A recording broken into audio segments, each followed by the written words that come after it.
Aqui é o Og Ibrahim e este é o MS Cast, o podcast do MS Conecta para você salvar na sua playlist. Fique antenado com tudo o que acontece por aí.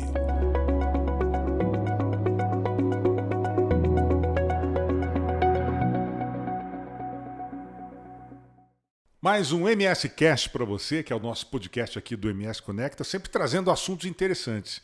E hoje nós vamos falar de um assunto muito bacana que eu duvido que não exista alguém que já não tivesse interessado, não queira descobrir os mistérios da dor. Este podcast é um oferecimento de Todeskine, a marca do coração da sua casa. HVM, elevando os padrões. E Magitech, o tempo todo cuidando do seu tempo. E 067 Vinhos, tudo pelas experiências. Bom, eu estou aqui com um especialista em dores, Dr. Camilo Kageyama, né, anestesiologista, também especialista em dores. Nós vamos falar sobre essa que muitas vezes uma doença, muitas vezes apenas a consequência de uma doença, que é a dor. Dr. Camilo, bem-vindo aqui ao nosso MScast. Muito obrigado pelo convite, pela oportunidade de poder estar esclarecendo aí sobre um assunto que comum a todo mundo, é inevitável acabar sentindo pelo menos um episódio de dor ao longo da vida, o mais comum é ter vários, né? E tentar esclarecer e ajudar a quem tiver interesse e curiosidade sobre o assunto. Bacana. Bom, eu quero começar com uma pergunta, porque dor, eu acho que é o único, ou sintoma, ou própria doença e tal, que não escolhe idade. Quer dizer, qualquer pessoa em qualquer idade está suscetível à dor, né, doutor? Sim, sim.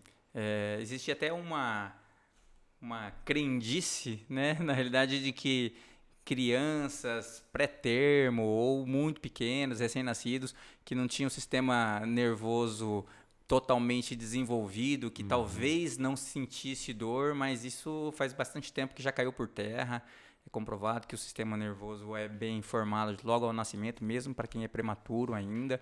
Então, a sensibilidade de dor ele já existe intrauterina, tá? Então, todo mundo está sujeito a sentir, seja por qualquer estímulo nocivo que serve como um alerta, né? A dor é sempre um alerta. Por exemplo, quando a gente coloca a mão num local que está quente, sim, que pode causar uma lesão, você sente dor, que é para poder ter o reflexo da fuga. Aviso, né? É o aviso para você se proteger, né? Mas também pode ser aqui, na realidade, consequência de um problema maior e que todos estão sujeitos, desde a tenra idade até todos os extremos de idade, na realidade. Doutor Camilo, explica pra gente exatamente a origem da dor. Eu digo origem assim, por que, né, você falou que a gente sente dor como uma forma de alerta. Muitas vezes é uma forma de alerta ou de alguma doença que nós temos, ou alerta, né, de que para evitarmos um acidente, como fogo, alguma coisa assim. Mas o que é exatamente a dor? Por que dói? Por que a gente sente isso? Então, a dor ela é sempre causada por... Existe um estímulo real ou potencial, segundo a definição da Organização Mundial de Saúde, que a gente capta através de alguns receptores em toda a superfície corporal ou mesmo órgãos internos.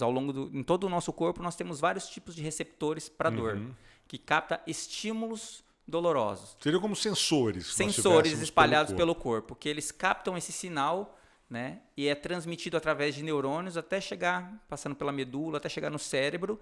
O cérebro interpreta aquele estímulo, tá, como sendo algo danoso ao organismo e manda uma resposta para todas as regiões inicialmente afetadas, seja para fazer um movimento de retirada, seja mandando células, substâncias, liberando hormônios para poder fazer uma reparação, tá? Isso quando é um estímulo real, e como a própria definição diz, pode ser um estímulo potencial, pode ser exatamente nem real. Você pode achar que tem por alterações do funcionamento do próprio sistema nervoso, tá? Que manda estímulos, mesmo sem haver exatamente um estímulo doloroso real, mas aí chega a resposta, o estímulo no cérebro, o cérebro manda uma resposta como se tivesse tido um estímulo exatamente.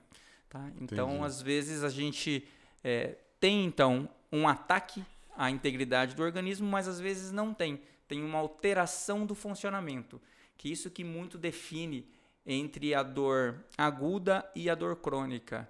Né? A dor crônica ela vem com uma alteração do funcionamento desse sistema nervoso.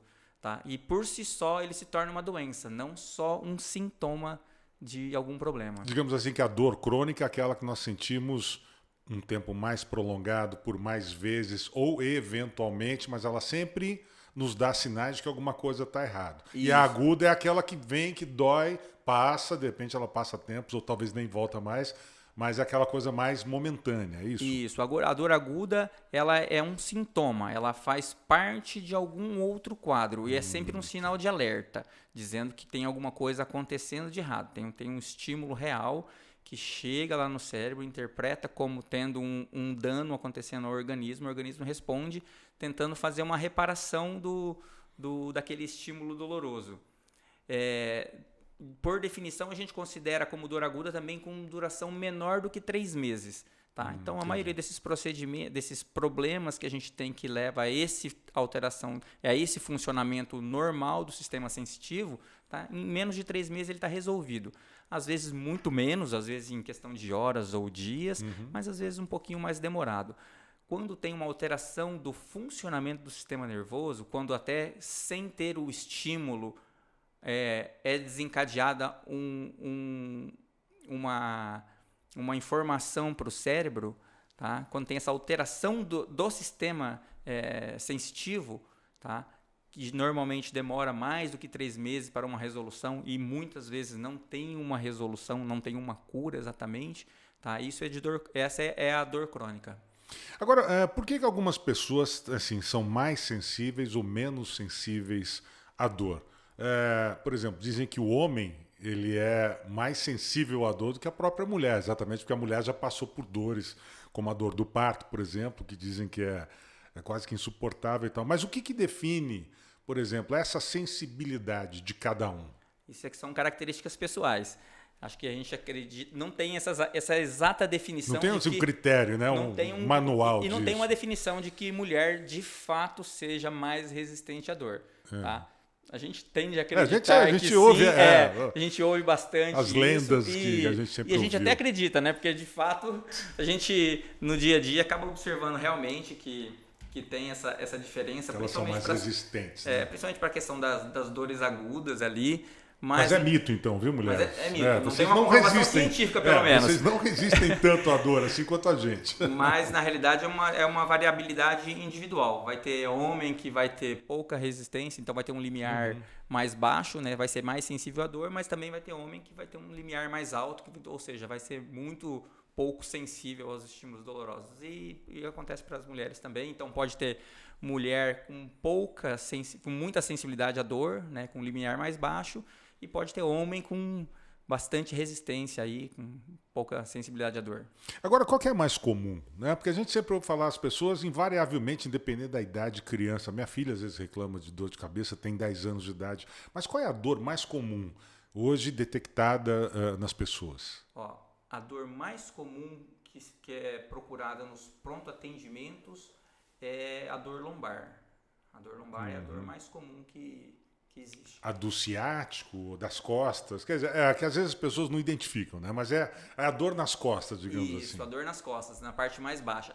Apesar de, mais recentemente, aí, dos últimos anos, a dor cervical, né, dessas dores nas costas, também ter crescido muito, assim, em prevalência e provavelmente por causa de hábitos. Acredita-se que muito por causa do uso de celular, que a gente muda muito a posição. A pessoa está acostumada a ficar demais com o pescoço abaixado. Então, hoje em dia, a prevalência de dor lombar e dor cervical está bem próxima. Né? Mas várias outras dores são muito comuns também. As cefaleias também são muito comuns. Existe diferença de dor de cabeça para enxaqueca ou é a mesma coisa? A enxaqueca é um tipo de dor de cabeça. Então, das dores de cabeça, né, as cefaleias, existem aí umas centenas de tipos. Né? A mais comum delas é a enxaqueca. Então, muita gente diz, eu tenho enxaqueca, quando na realidade às vezes nem tem. É que enxaqueca é a mais comum, mas um monte de gente tem outro tipo de dor de cabeça e fica achando que tem enxaqueca. E geralmente a dor de cabeça, ela é um indicativo de algum problema, talvez até mais grave no organismo ou não? Então, tem dois grandes grupos de dor de cabeça. As cefaleias primárias e cefaleias secundárias. Cefaleias, começar pelas secundárias que fica mais fácil de explicar. Cefaleias secundárias são aquelas que são decorrentes de algum outro problema. Então, por exemplo, a pessoa tem um aneurisma, por exemplo, né, cerebral, né, de uma artéria cerebral, e aquilo leva a dor. Então, a dor é por causa do aneurisma. Se for tratado esse aneurisma, a dor acaba. Então, ficar tomando só analgésico para controle da dor, se ela é uma dor secundária, por exemplo, a aneurisma, enquanto não tratar a causa original, o sintoma também acaba não sendo tratado corretamente. Tá? Então, por exemplo, quando você tem qualquer tipo de processo infeccioso, uma pneumonia, que você cursa com dor de cabeça também, ou própria os resfriados, gripes ali também que cursam com dor. Você toma um remédio para dor de cabeça, mas enquanto estiver naquele processo infeccioso, você fica tendo recorrentemente a dor. E à medida que é tratado a doença de base, o sintoma da dor acaba sumindo também.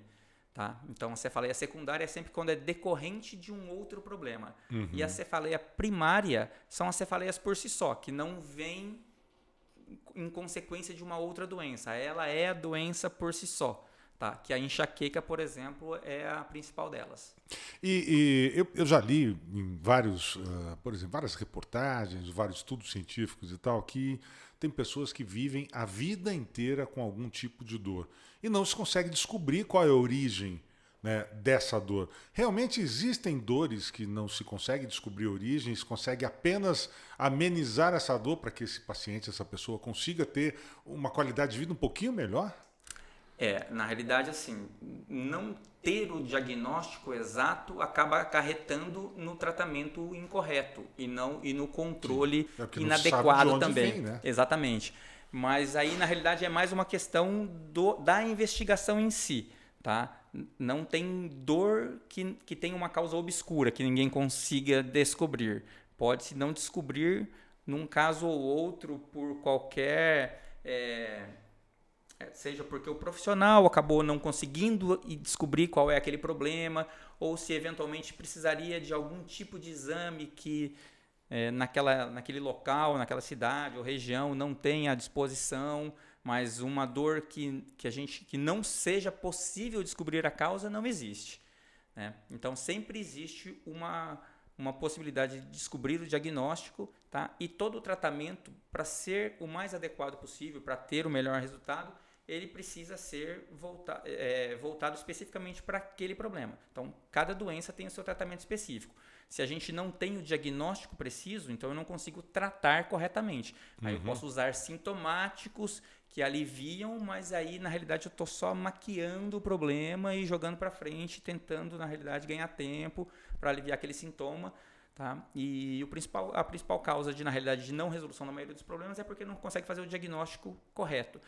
E algumas pessoas também vivem a vida inteira com dores, e são as dores crônicas, porque a maioria das dores crônicas elas acabam fazendo parte de um quadro que não tem cura, acaba tendo controle. Tá? Então, e todas as dores, todos os quadros crônicos, é possível que se ache o controle adequado, mas precisa primeiramente passar por um diagnóstico adequado, porque senão acaba não conseguindo fazer o tratamento melhor para aquela situação. Tá? Então, muita gente acaba sofrendo o tempo todo, muitas vezes, porque o tratamento exatamente não está o mais adequado. E você, doutor, já pegou alguns casos assim difíceis de solução, onde se demorou a encontrar exatamente qual era a origem daquela dor que vinha se prolongando? Não? Ah, sim, tem bastante casos. Muitos casos são muito desafiadores. Né? Principalmente porque a maioria, na realidade, dos casos que chegam para o especialista da dor, ele não chega um quadro... começou a sentir dor... Primeiro que a maioria das pessoas não sabe que existe um especialista da dor. Né? Então, começa a sentir dor, acaba não procurando o especialista da dor direto. Primeiro procurar, tem uma dor de cabeça, procura o neurologista. Se tem uma dor articular, dor nas costas, procura um ortopedista. Então, muitas vezes, o quadro que chega para a gente O paciente já foi em vários especialistas, né, já fez vários tipos de investigação, ou já usou um monte de tipo de remédio, ou até já fez cirurgia, tá? Então, às vezes até chega com um diagnóstico, mas sem ter o controle adequado, porque aí muitas vezes o profissional que acabou acompanhando inicialmente não faz exatamente o tratamento da dor. Às vezes ele faz um tratamento específico de uma patologia, que ele faz a cirurgia, faz algum outro tipo de controle, mas da dor crônica, que é essa alteração do sistema, do funcionamento do sistema nervoso, ele acaba não fazendo. E que, de certa forma, é uma especialidade relativamente nova. Tá? Então, tem estudos muito mais recentes, assim, que quem não é da área acaba que não se atualiza naquilo ali, porque realmente não faz parte. Assim como eu, por exemplo, não me atualizo em outras áreas que não são da minha especialidade. Né? Agora, assim, de todas as dores que nós temos aí, quanto por cento, que porcentagem dessas dores que a gente pode considerar assim, que realmente tenham cura, tem um tratamento adequado e qual é a porcentagem que a gente faz um tratamento e a gente elimina de uma vez por todas essa dor que a gente vinha sentindo? Então, estima-se que os quadros que a gente consegue ter resolução completa, né, são os quadros que são de dor aguda, que é a maioria. Então, os quadros de dor crônica, a gente não tem, em geral, cura, tem controle. Então, a porcentagem estimada de dor crônica é em torno de 30%. 30%. Então, 30% das pessoas acabam evoluindo com algum quadro de dor crônica, tá? Que vão ter muito provavelmente dor por longos períodos, muitas vezes a vida inteira, tá? E sempre tendo que fazer algum tratamento para esse controle e, infelizmente, hoje, na maioria das vezes, alguns tratamentos frustrados e muita gente acaba cursando, tendo uma história de vida inteira com um grande prejuízo da qualidade de vida. E dá para a gente numerar também os casos em que realmente conseguiu-se descobrir a origem e eliminar essa dor por completo? Dá para acontecer isso, sim. Dá para acontecer. A maioria das vezes quando tem substrato anatômico, né? Por exemplo, uma pessoa tem uma hérnia de disco, por exemplo, na coluna lombar, né? Que ela tem há muitos anos, que causou uma alteração ali estrutural, tá? E aquilo pode ser resolvido, mesmo que ela seja uma coisa longa, que tenha uma alteração até do funcionamento do sistema nervoso ali, tá? É possível que se curse com uma cura, mas a cura, na realidade, ela não é só pelo tratamento da dor. Na maioria das vezes, tem que ter uma coparticipação do paciente, que é uma parte muito importante. Né? A maioria tem que ter uma mudança de estilo de vida. Para a pessoa chegar a ter um problema de dor crônica, tá? Ela precisa ter alguns pré-requisitos para chegar nesse quadro aí. Tá? E algumas alterações, alguns quesitos no seu histórico de vida precisam ser mudados para que consiga ter essa cura. Então, assim, não tem como só um médico fazer uma infiltração, um bloqueio ou receitar um medicamento e isso trazer o resultado da cura. Tá? Ele muitas vezes consegue trazer um alívio da dor, uma melhor qualidade de vida, tá? Mas não consegue eliminá-la de uma muitas vez. vezes precisa a grande maioria das vezes precisa dessa participação do paciente, seja mudando a maioria das vezes hábitos de vida para poder eliminar esses pré-requisitos. Ou uma investigação mais completa do organismo para poder sim. saber se existe alguma doença pré-existente. Eu, por exemplo, eu tenho um exemplo meu. Eu, há 6 anos atrás, mais ou menos, 6 anos atrás, eu desenvolvi uma dor no joelho direito. Eu estava em campanha, eu estava morando fora ainda, e essa dor, uma dor muito incômoda. Lógico, voltei de viagem, fui ao médico, um especialista em medicina esportiva e tal, porque eu pedalava muito na época, e tal, ainda pedalo até hoje, e fizemos tomografia, fizemos ressonância magnética, fizemos ultrassom, fizemos, quer dizer, todos os tipos de exame no meu joelho e não apontou absolutamente nada. Mas nada, zero. Ele falou, o teu joelho está perfeito, não tem nada, quer dizer, não apareceu nada nos exames. E aí eu só percebi que essa dor, ele só me recomendou uma coisa, na verdade. Falou, toma ômega 3, óleo de peixe. Eu falei, doutor, mas soja? Nem sabe o que é. Toma. Pararam, as dores pararam. Completamente. Quando eu passo um período sem tomar o ômega 3 e tal, porque acabou, demora às vezes 2, 3 dias para comprar, a dor volta muito suave, mas ela volta a me lembrar que ela existe. Fica difícil a gente tratar, né, uma situação como essa. O que pode ter, por exemplo, amenizado? Por que o ômega 3 foi um fator de amenizar essa dor? Por que foi esse fator? Então, no espectro das doenças, a gente tem doença que é lesional, né? Ou seja, a gente faz um exame e encontra uma alteração estrutural. Uma inflamação do nervo, alguma por coisa exemplo, muscular. Encontra, por exemplo, um desgaste articular, por exemplo, o desgaste da cartilagem, né? Uma alteração, uma lesão no menisco. Mas isso teria aparecido nos exames, tomografia, ressonância e tudo. Isso são, desse espectro das doenças, é quando tem uma alteração lesional. Ou seja, você faz um exame e encontra uma alteração. Tá aqui o problema. E você pode ter também, nesse espectro de doença, que tem sintomas de dor também, alterações funcionais. Ou seja, você não tem uma alteração estrutural, mas tem dor. Tá? Então, na maioria das vezes, isso se deve a algum déficit. Seja um déficit de vitaminas, seja um déficit, na realidade, de um desequilíbrio que acontece ali de força, por exemplo, que às vezes é só, na realidade, algum tipo de atividade física que precisa fazer para fazer um fortalecimento muscular, para não ter sobrecarga maior sobre alguma região, coisas do tipo assim. Tá? Então, muitas vezes, na realidade, são alterações funcionais, que é muito comum acontecer. Você não encontra uma doença num exame de imagem, não tem uma alteração estrutural, mas tem um sintoma. Tá? Não quer dizer que não tenha um problema. Né? Nesse espectro de doença, quando ela é funcional, não tem uma alteração estrutural, se você não corrigir o desequilíbrio que está acontecendo, seja ele alimentar, de hábito, de força, qualquer coisa desse tipo, tende a ter uma alteração lesional com o tempo. Doutor, pelo que o senhor tem e recebe de pessoas no seu consultório, quem são os maiores reclamadores, assim, digamos, de dor? Homens, mulheres, os mais idosos, os mais velhos? Quem são? A tendência é que quanto mais velho, tenha mais dor.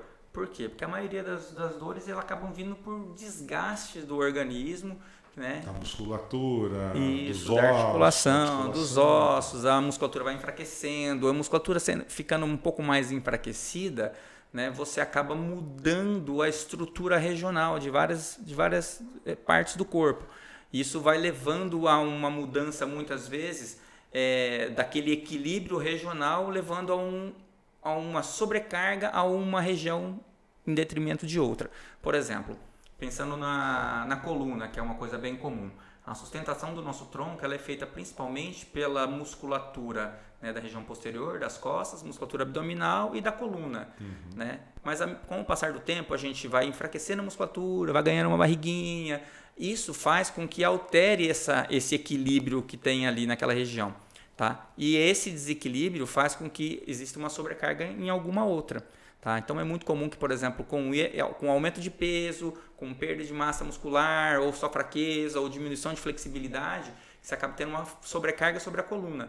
E a coluna sobrecarregada, você pode começar a ter um desgaste articular, na coluna também tem uma articulação, então você pode esse desgaste articular já ser doloroso. Você pode ter uma sobrecarga sobre os discos intervertebrais, que é aquela almofadinha que tem sobre os ossos, entre os ossos da coluna, né, que são para poder diminuir o impacto na própria coluna. Então você tem uma sobrecarga na coluna, esse disco pode ficar mais sobrecarregado e esse disco mais comprimido, e ele é inervado, pode ter dor no próprio disco. O disco pode começar a desidratar, que acontece muito comumente praticamente todo mundo com o passar do tempo. Ele pode formar rachaduras e também ser doloroso por causa disso. Ele pode romper e o conteúdo do disco intervertebral ele é meio gelatinoso. Sim. E se esse conteúdo sai, né, ele pode ficar pegando alguma estrutura na região. É muito comum pegar em algum nervo que sai da região posterior da coluna. Na região posterior da coluna sai a medula, de onde saem todos os nervos do corpo. Tá? Então esse conteúdo que sai dentro do disco, que é a hérnia discal, né? Que é muito falada sobre como uma das causas de dor, não é a única, né? Ele pode ficar pegando, encostando ali no nervo, né? E aí isso causar uma dor também. Então essas alterações regionais de desequilíbrio podem levar à dor E isso então acontece muito com a idade. Então é mais comum que os mais idosos tenham mais dores, tá? E aí indistintamente entre homens e mulheres. Mas também os mais jovens também, mesmo os muito ativos, também têm essas sobrecargas. Às vezes até atleta, é muito comum em atleta também, na realidade, né? Que tem, mesmo que tenha muita atividade física, às vezes esse excesso de atividade física também geram uma alteração nesse equilíbrio regional ali, que às vezes faz uma sobrecarga também. Tá? Então, na realidade, quando você faz exames de atletas, principalmente aí mais próximo de final de carreira, na realidade as alterações elas são muito maiores do que a maioria da população geral. Né? Agora, diz que um dos fatores bastante atenuantes da dor é a fisioterapia. Por exemplo, quem sofre uma lesão, quem tem uma fratura, alguma coisa assim. Se não fizer uma fisioterapia bem feita, ele vai ficar lembrando dessa fratura para o resto da vida, porque vai doer. Por exemplo, eu tenho algumas fraturas que eu fiz de fazer enduro de moto, que eu me lembro delas até hoje, né? Que, por exemplo, no escafoide, uma fraturazinha no escafoide, eu fiz fisioterapia e tal, não sei o quê, mas até hoje, de vez em quando, ela me lembra que eu tomei um tombo e que eu fraturei aqui o escafoide. A fisioterapia realmente é um atenuante, é determinante para a redução da dor assim ao longo do tempo, não? A fisioterapia é fundamental no controle da dor. Tá? Não tem, provavelmente, um paciente da dor crônica que eu não indique fazer a fisioterapia.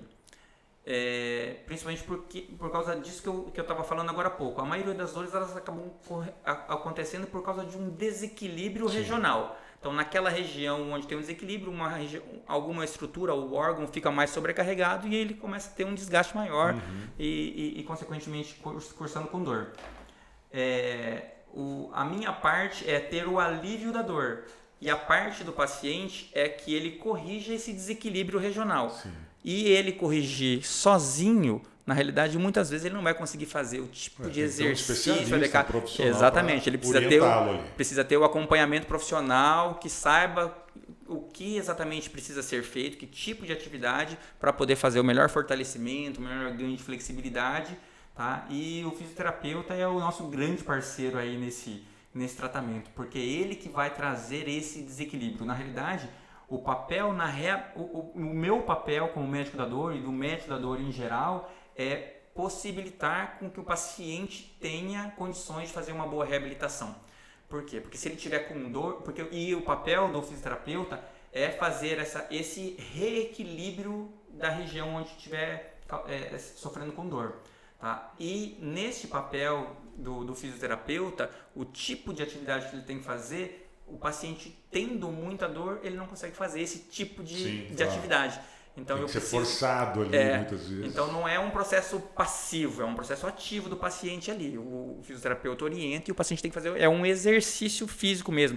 Cansa, vai ter um cansaço físico, cansaço muscular ali, vai ter um gasto de energia ali, não é um processo passivo, que ele vai lá e alguém fica mexendo ele ou aplicando qualquer coisa só. Tem essa parte também dessa fisioanalgésica, mas tem essa parte ativa que é a principal.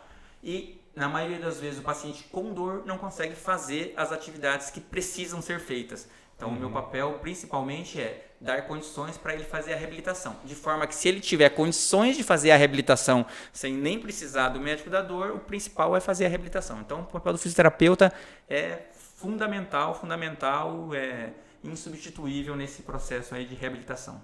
Conversando com um especialista em dores também recentemente, ele me disse que nós mesmos somos os próprios culpados pela maioria das dores que nós sentimos, por uma questão de postura. Às vezes a forma como nós sentamos, né? A forma como nós caminhamos, a forma de ficar com o celular olhando por muito tempo, trabalhando no mouse, que vem as lesões pelo esforço repetitivo e tal. Quer dizer, por relapso nosso que vem a maior parte das dores. É isso mesmo? Nós somos culpados por tudo isso que a gente sente às vezes? Nós somos muito culpados por tudo que nos acontece. Né? Ninguém é castigado, aconteceu algo que não faz parte da história que acabou construindo.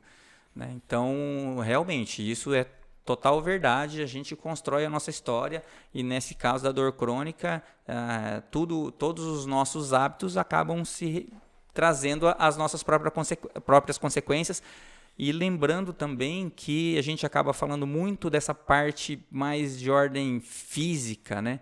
Mas a parte emocional, psicológica também é muito importante, porque na realidade quando a gente compara, por exemplo, por que alguma pessoa naquele mesmo tipo de atividade, com aquele mesmo tipo de comportamento, acaba desenvolvendo uma dor crônica e outra pessoa nas mesmas condições ou muito semelhantes não desenvolve, tá? Então esse papel de ordem emocional, psicológica também afeta muito. Também causa, quer dizer, a dor também ela pode ter um fundo emocional. Ela predispõe, tá? E no cérebro a gente tem uma região que tem os estímulos dolorosos e os estímulos emocionais, eles convergem para uma mesma região no cérebro.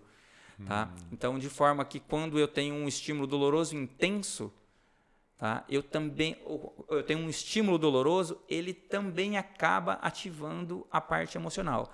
Então, uma pessoa com dor, ela nunca vai estar super bem disposta, alegre. Então, dor e emoção, elas caminham muito juntas. Então, mas não é o contrário. Tipo assim, o contrário também acontece. Também. Quando não eu tenho estou bem emocionalmente, aí começa a me dar dor de cabeça. Exatamente. Alguma coisa que causou esse distúrbio emocional também traz a dor. Também. Então, se você tem, por exemplo... Então, a associação, por exemplo, de distúrbios de ordem emocional e dor crônica, ela é enorme. Então, no tratamento da dor crônica também é muito importante que a gente cuide da saúde mental. Porque se eu não cuido da saúde mental, esse desequilíbrio ali que vai chegar naquela região do cérebro também vai ter um estímulo para a minha dor. Então, quanto pior emocionalmente eu estiver, por qualquer razão que seja, pior vão estar minhas dores. E o contrário também, minhas dores piorando, meu lado emocional piora. Um levando ao outro, se eu não cuido de todos esses fatores, das minhas mudanças de hábito de vida que levam à dor, se eu não cuido da minha saúde emocional, todas elas acabam colaborando para a perpetuação do meu quadro de dor.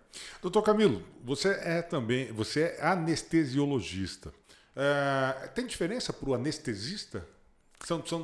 Ou é a mesma coisa? É a mesma coisa.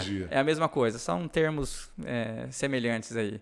E a gente sabe que tem muita gente que tem pavor da dor, da anestesia, porque primeiro acha que dói, né? Receber uma anestesia, principalmente com uma anestesia que é tipo da hack que você toma ali na coluna, alguma coisa, na peridural, né? Que fala alguma coisa assim. Agora, esse medo que as pessoas têm da anestesia, ele vem mais por medo da dor que ela causa ou é aquele medo de não saber como vai acordar depois de uma cirurgia, por exemplo? Ou até se vai acordar, né?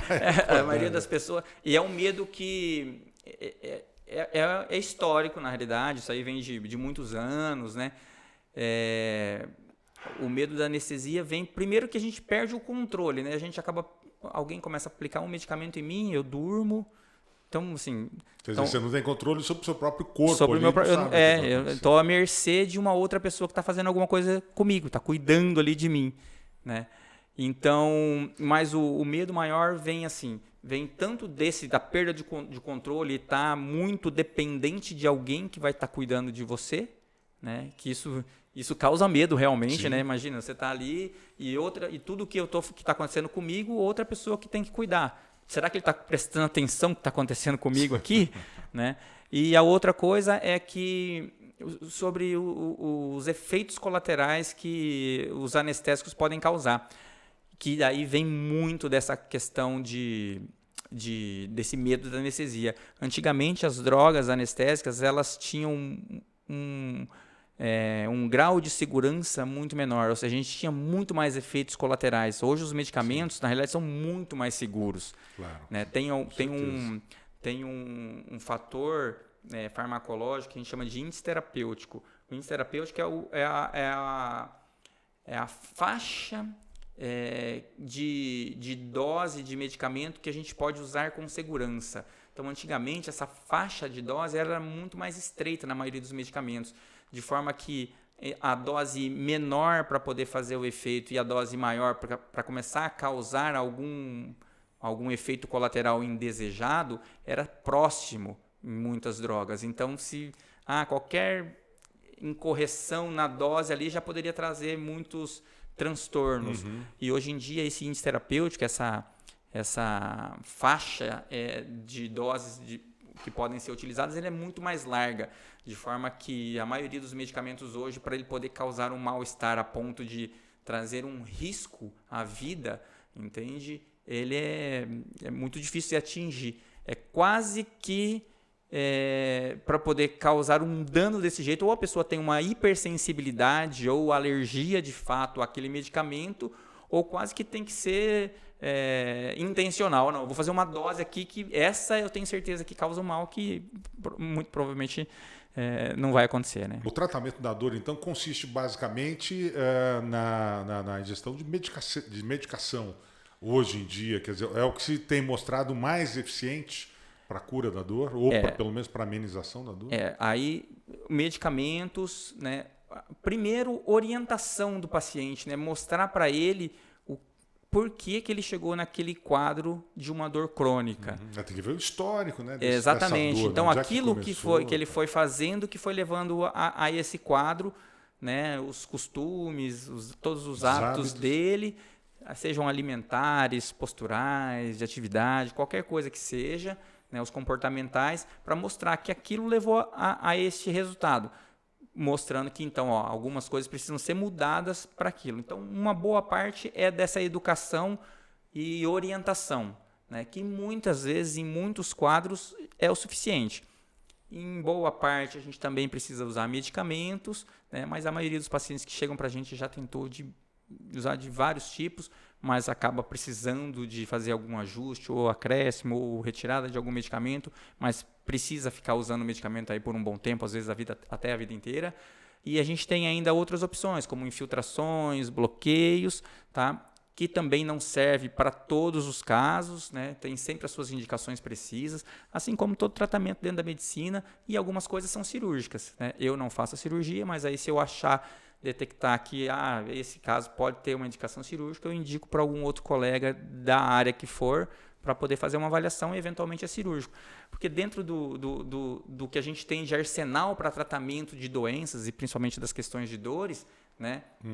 Nem tudo sou eu que vou conseguir tratar. Às vezes eu vou olhar e falar assim, tipo, não, esse caso aqui é um caso que é um outro especialista que tem que tratar, mesmo você tendo dor, né?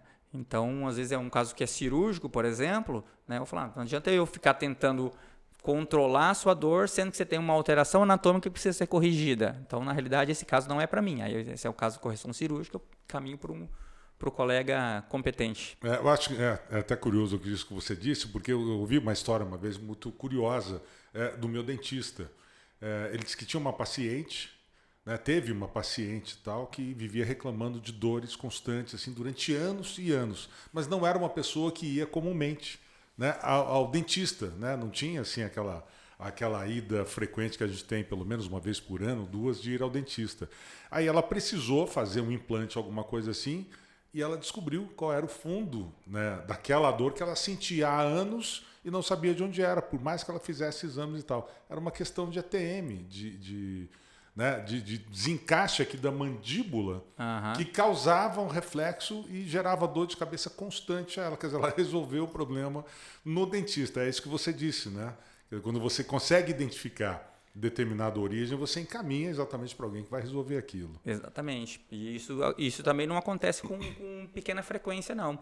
Né? Você acaba tentando, você faz a investigação toda e muitas vezes e isso que, né, todas as especialidades elas atuam assim, dessa forma, né? Tem coisas que são para mim e tem coisas que são para outra especialidade, né? E tem coisas que, por exemplo, igual você citou o fisioterapeuta, né? Muitas vezes eu falei que todos os meus pacientes praticamente vão para o fisioterapeuta e alguns é só a fisioterapia que precisa fazer, né? É só uma questão de equilíbrio ali regional, muscular. Então, às vezes não preciso passar nenhum medicamento, não preciso fazer nenhum procedimento, às vezes só preciso fazer uma boa orientação, às vezes indicar um bom profissional para que ele faça esse acompanhamento e pronto. E acaba não continuando sendo meu paciente. Agora, qual que é a dor mais preocupante que deve nos chamar mais atenção? Aquela dor intensa e forte que vem de um dia para o outro, do nada, de uma hora para outra, mas desaparece, ou aquela dorzinha persistente que eu tenho hoje, não tenho amanhã, tenho depois de amanhã, não tenho depois. O que deve nos chamar mais a atenção? Qual é a dor que pode ser mais preocupante? Ou não tem relação a isso? Todas as dores são preocupantes, né? Aí a gente tem que entender se a dor é uma dor que se o paciente, por exemplo, nunca teve dor e passou a ter uma dor de uma hora para outra, mas acabou sumindo também, essa provavelmente foi algum quadro agudo ali que sumiu e que ela, na maioria das vezes, não é preocupante. Né? Então, o quadro mais recorrente é o que preocupa mais. O que fica ali persistindo, mesmo que numa nem tão intenso assim, mas que volta e meia está incomodando ou continuamente está incomodando. Né? Lógico que a gente também sentiu uma dor forte, não vou ficar esperando para poder ver se deixa eu ver até onde que vai, para ver se essa é uma dor que vai ser 1 semana, 2 semanas, não, dor crônica é 3 meses, não precisa esperar 3 meses. Muitas vezes você consegue, se está te incomodando, ela já é uma coisa preocupante, ela já é um sinal de alerta. Porque quando a gente tem a dor crônica, a gente não sabe que ela vai durar. Quando tem uma dor aguda, a gente não sabe que ela vai ser uma duração curta. Então, na realidade, assim, sentiu alguma coisa que foge do habitual, o ideal é ter uma boa avaliação, né? Todos os problemas que a gente descobre mais cedo, né, o tratamento ele sempre tem um potencial de um resultado melhor aí, né? Agora, o que me parece é que, em relação à dor, as pessoas têm uma mania muito maior do que em relação a outros problemas, outras doenças, que é a automedicação. Porque a gente sente uma dor de cabeça, eu não vou procurar um médico, vou na farmácia, compro um Advil. Eu sinto uma dor muscular, eu tomo um Dorflex. Eu sinto uma outra dor qualquer, eu tomo um outro comprimido. Essa automedicação, até que ponto ela pode ser perigosa se a gente realmente não prestar atenção no tipo de dor que a gente está sentindo? Esse é um hábito muito comum e que eu, antes de ser médico, também fazia. E eu acho que a gente não vai conseguir mudar exatamente isso, porque a maioria das vezes a gente tem dores que são comuns que... Virou cultura, né? De certa forma. Toma uma dorzinha, toma um analgésico qualquer aqui. Exatamente.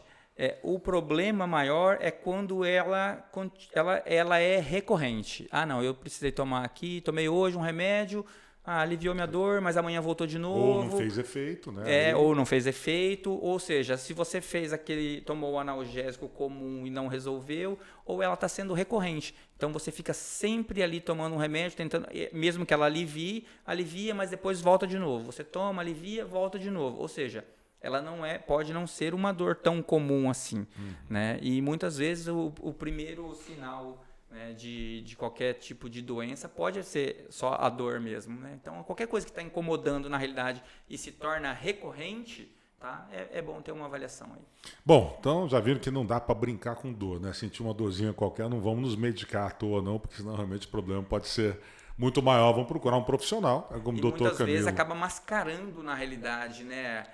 Isso é verdade. O que está acontecendo de fato, porque você pode realmente tomar algum remédio que ele tenha uma duração maior, alivia por alguns dias, depois volta, você toma de novo e na realidade você acaba nem se preocupando tanto quando alguma coisa está em evolução que se você descobrir antes pode ter um resultado muito melhor aí. Principalmente acho que as dores musculares e de cartilagem e de articulações, porque muitas vezes a gente tem essa mania, né? Tô com uma dor no joelho aqui, toma um negócio, ameniza, mas o problema está ali, continua acontecendo, o desgaste continua acontecendo, né? E depois pode ser muito pior, né? E tem aquele velho ditado que de médico e louco todo mundo tem um pouco, claro. Né? Então todo mundo acaba achando uma justificativa para a dor que está sentindo. Não, isso aqui foi porque eu fiz isso, porque eu comi aquilo, porque aconteceu aquilo. Exatamente. Então você acaba se justificando. Acham sempre buscar uma justificativa então para alguma você justifica coisa. que aquilo está sendo por uma outra razão, quando muitas vezes não é. Então começou a ficar recorrente, tem que procurar uma avaliação para ver se é alguma coisa que